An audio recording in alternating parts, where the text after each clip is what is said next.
Le 18 mai 2018 sortait sur cette chaîne la toute première vidéo. Elle portait sur la dissertation. À l'époque, la chaîne s'appelait Vous avez 4 heures. Et j'étais prof de philo. Nous voici un an plus tard et vous êtes un peu plus de 13 200. Et je me suis dit que ce serait le bon moment de faire le point sur la chaîne.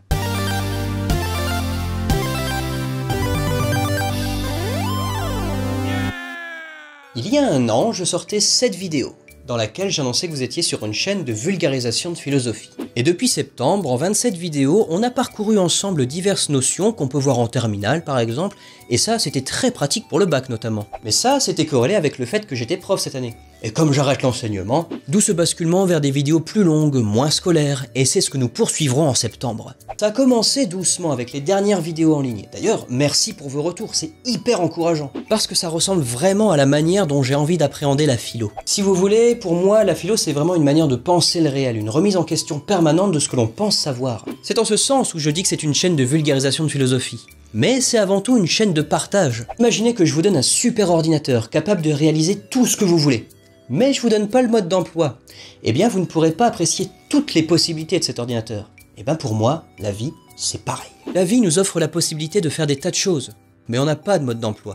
Et on va pas se mentir, vivre, c'est pas tous les jours facile. C'est pourquoi je pense que la meilleure manière d'appréhender la vie, c'est en ayant une juste connaissance de soi et du monde qui nous entoure. Mais pour cela, il faut avant tout s'étonner. Et il y a beaucoup de choses qui m'étonnent. Prenez l'amour, par exemple. Comment expliquer ce phénomène à la fois si beau et si douloureux ? Est-ce qu'on peut aimer la même personne toute sa vie? Est-ce que c'est naturel ou culturel? Et la mort dans tout ça? Beaucoup d'entre nous refusons de regarder un film lorsqu'on s'est fait spoiler la fin. Et pourtant, par rapport à la vie, on s'est tous fait spoiler.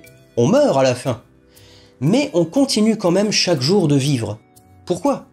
Est-ce que vivre, c'est pas mourir lentement? Et il y a même un domaine où la mort est une maladie qu'on pourra un jour éradiquer.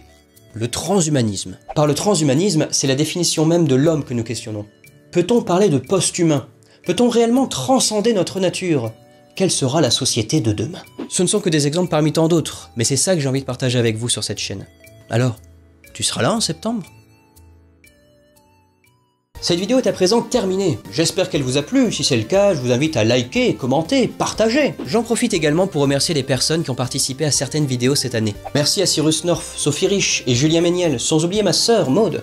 D'ailleurs, c'est elle avec Kevin et mon frère Jean-Baptiste qui m'ont incité à ouvrir cette chaîne. C'était la dernière vidéo de l'année 2018-2019. Pour suivre les aventures des projets, je vous invite à me rejoindre sur les réseaux sociaux. Je suis surtout actif sur Instagram. Et vous pouvez soutenir ces projets sur Tipeee ou Utip. D'ici là, passez un bel été. Profitez bien, étonnez-vous. Allez, bon futur!